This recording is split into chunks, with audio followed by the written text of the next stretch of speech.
Merhaba arkadaşlar, kanalıma hoş geldiniz.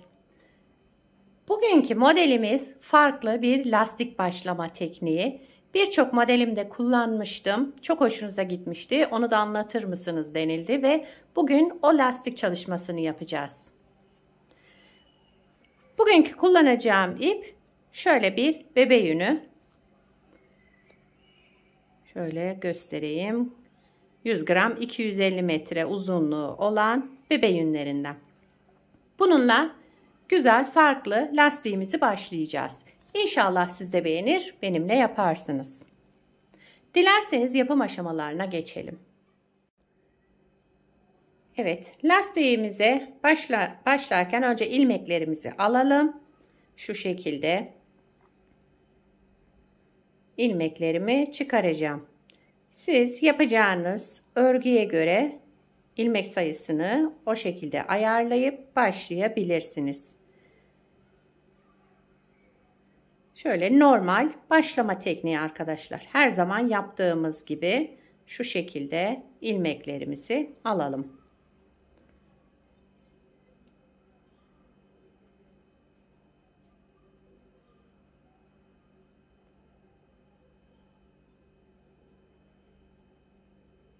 Sayalım hemen. 1, 2, 3, 4, 5, 6, 7, 8, 9, 10, 11, 12, 13, 14, 15, 16. 16 ilmek benim için yeterli. Videoyu fazla uzatmayayım. 16 ilmek üzerinden lastiğimizi başlayalım. Şişimde şu anda 16 ilmeğimiz var. Modelin yani lastiğimizin birinci sırası olarak başlayalım. Kenar ilmeğimi ilk sıra olduğu için ördüm. Sıradaki ilmeğimi düz, bir ters. Önce ilmeklerimizi birinci sırada bir düz, bir ters olarak sıra sonuna kadar örelim. Şöyle yavaş yapmaya çalışıyorum. Bir düz, bir ters, bir düz, bir ters. İlmeklerimizi aldıktan sonra birinci sıra olarak bir düz, bir ters olarak ilmeklerimizi örelim. Sıra sonuna geldik. Burada tellendi herhalde, hemen düzeltiyorum. Kenar ilmeğimi de ördüm. Birinci sıra ön yüzünde bu şekilde yaptım. Şimdi ikinci sıra modelin arka yüzündeyiz. Kenar ilmeğimi örmeden aldım. Düz ilmeğimiz, bak hemen sıradaki ilmeğimiz düz. Kenar ilmeğinden sonra şişimi şöyle alttan geçirerek arka tarafa geçirdim. Düz ilmeğimi arka taraftan sağ şişime aldım. Şöyle alttan tekrar çevirdim. Sol şişime taktım çevirerek. Daha sonra ilmeğimi düz olarak örüyorum. Şöyle. Sıradaki ilmeğim ters olarak ördüm. Düz ilmeğe gelince yine aynı işlemi yapıyorum. Şişimi alt taraftan şöyle geçirdim. Arka taraftan düz olan ilmeğimi aldım. Şöyle ipi tutayım. Sağ şişimi aldım. İlmeğim düz olan ilmeğimi. Şöyle alttan tekrar çevirdim. Ön taraftan geçirdim. Sol şişime tekrar taktım. İlmeğimi düz olarak ördüm. Yine bir düz bir ters örüyoruz ama düz olan ilmeğimizi alttan bir kez çevirerek örüyoruz. Ters olan ilmeğimi ters ördüm. Düze geldiği zaman şişim bakın boş. Örgümün altından geçirdim. Arka taraftan düz olan ilmeğime taktım. Şöyle alttan tekrar çevirerek öne getirdim yani. Sol şişime tekrar taktım ve ilmeğimi düz olarak ördüm.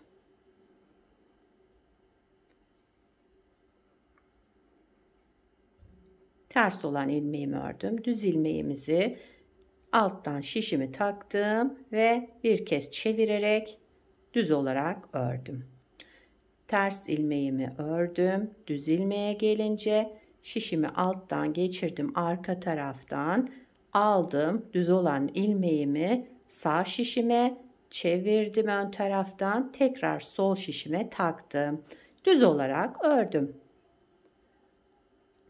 Buradaki püf nokta, sadece düz ilmeğe geldiğimizde şöyle çevirerek ondan sonra örüyoruz. Bakın, şişimi alttan geçirdim. Arka taraftan düz olan ilmeğimi sağ şişime taktım. Şöyle öne doğru, alttan öne doğru getirdim ve tekrar sol şişime taktım. Arka taraftan alıyorum, ön taraftan tekrar sol şişime takıyorum. Daha sonra düz olarak ördüm. Bir ters ilmek, şişim boşken bakın alttan geçtim. Arka taraftan düz olan ilmeğimi aldım sadece. Alttan şöyle geçirdim, tekrar ön tarafa getirdim. Sol şişime taktım ve düz olarak ördüm. Düzleri bu şekilde yapıyoruz. Sadece bu ikinci sıra arka yüzünde yapacağımız işlem. Son ilmeğim ters, ters olarak ördüm. Kenar ilmeğimi de ördüm. İkinci sıra arka yüzünde ilmeklerimizi bu şekilde yaptık. Ters olan ilmeğimi normal ördüm. Düz ilmeklerde şişimi arka taraftan, ilmeğimi arka taraftan aldım. Şöyle çevirdim ve ön tarafa getirdim.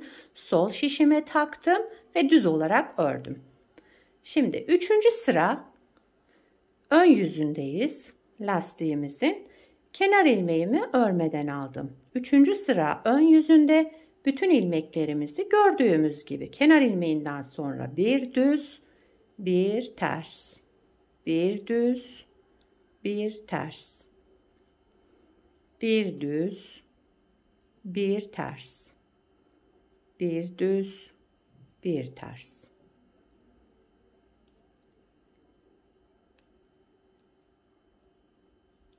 Bu tür lastiğe tekstil tipi lastik de deniyor herhalde arkadaşlar. Bilen varsa yorumlarda yazsın. Bir düz, bir ters örerek sıra sonuna geldim. Üçüncü sıra ön yüzünde bu işlemleri yaptım. Bakın şu örgümüzün alt kısmı şöyle kabarık kabarık oldu. İlmeği çevirdiğimiz için. Dördüncü sıra arka yüzündeyiz. Şimdi bir ters bir düz olan kısım bitti. Haroşaya geçtik. Kenar ilmeğimi örmeden aldım. Bütün ilmeklerimi düz olarak örüyorum.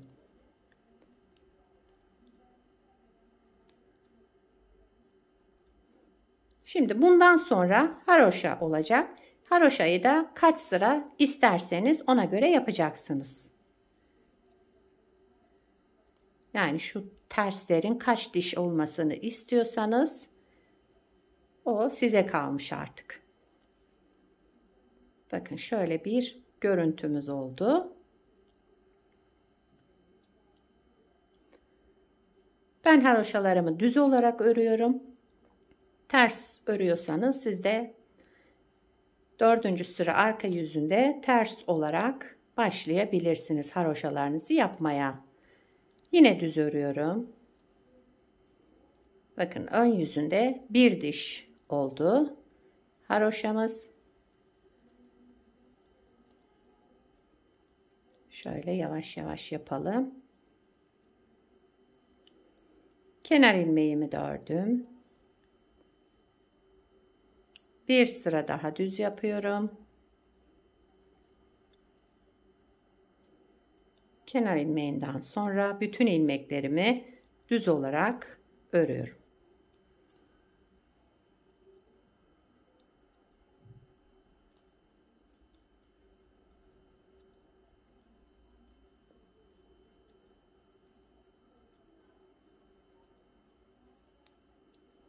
Kenar ilmeğimi de ördüm. Bakın lastiğimizin ön yüzünde 2 sıra şurada haroşamız oluştu. 3 sıraya bunu tamamlayalım. Ondan sonrakini, yani isterseniz 4 sıra yapabilirsiniz, 5 sıra yapabilirsiniz.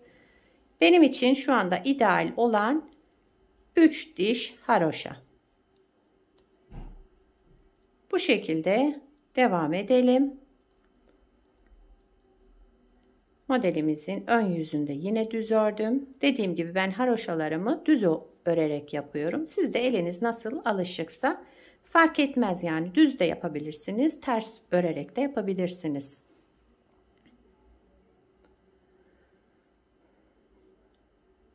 Son sıramız, modelin arka yüzündeyiz lastiğimizin yani. Kenar ilmeğini örmeden aldım. Bütün ilmeklerimi yine düz olarak örüyorum.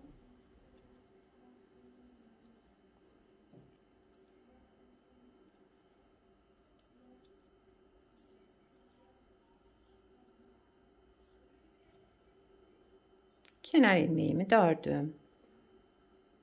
Evet, bakın. Ön yüzünde lastiğin burada 3 sıra haroşamız oluştu. 1, 2, 3. 3 sıra haroşa oluştu. Arka yüzünde şu anda 2. Bundan sonra modeli kurabilirsiniz arkadaşlar. Ben bu şekilde 3 sıra haroşalı kullanıyorum genelde. Ama dediğim gibi daha kalın yapmak isterseniz bunu 4 sıra 5 sıra haroşa olarak da yapabilirsiniz. Ama alt teknik bu şekilde yapmanız gerekiyor.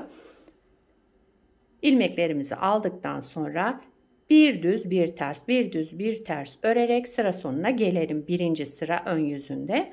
İkinci sıra arka yüzüne geçtiğimizde düz ilmeklerimizi alttan çevirerek tekrar sağ sol şişimize takıyoruz. Düz olarak örüyoruz. Terslere geldiğimizde ters olarak örüyoruz. Onda bir çevirme işlemi yapmıyoruz arkadaşlar. Sadece düz ilmekte. Şöyle bir takla attırarak tekrar şişimize takıp düz olarak örüyoruz. Modelimiz, lastiğimiz daha doğrusu bu şekilde arkadaşlar. Yapımı gördüğünüz gibi oldukça kolay. Çok beğenilen bir lastik olmuştu. Çok soran olmuştu. Bugün de bu lastiğimizi anlatmak istedim. İnşallah siz de beğenir, benimle yaparsınız. Şöyle ben bunu bir kenara bırakayım. Daha önce birkaç renk şöyle daha geniş bir şekilde denedim. Bunu hemen video çok uzatmamak için 16 ilmekle beraber yaptık. Bunları da şöyle daha önce yaptım. Bunları da 38 ilmekle yaptım arkadaşlar. Şişimde şu anda 38 ilmekle başladım. Lastiğimi bu şekilde kurdum. Şöyle bırakayım. Bunları da böyle birkaç renk olarak kullandım. Şöyle yeşil arada kalsın. Evet. Farklı başlama tekniği, farklı bir lastik. Bu lastiğim çok beğenilmişti. İnşallah siz de beğenir, yaparsınız. Sizce hangi renge yakıştı arkadaşlar? Şöyle göstereyim. Bence bütün renklere yakışıyor şöyle.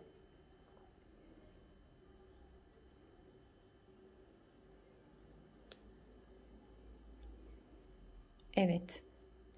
Beni buraya kadar izlediyseniz arkadaşlar bir beğeni yapmayı, yorum yapmayı, beni desteklemeyi unutmayın. Yapacak olanlara kolay gelsin. Bir sonraki videoda görüşmek üzere. Hoşça kalın.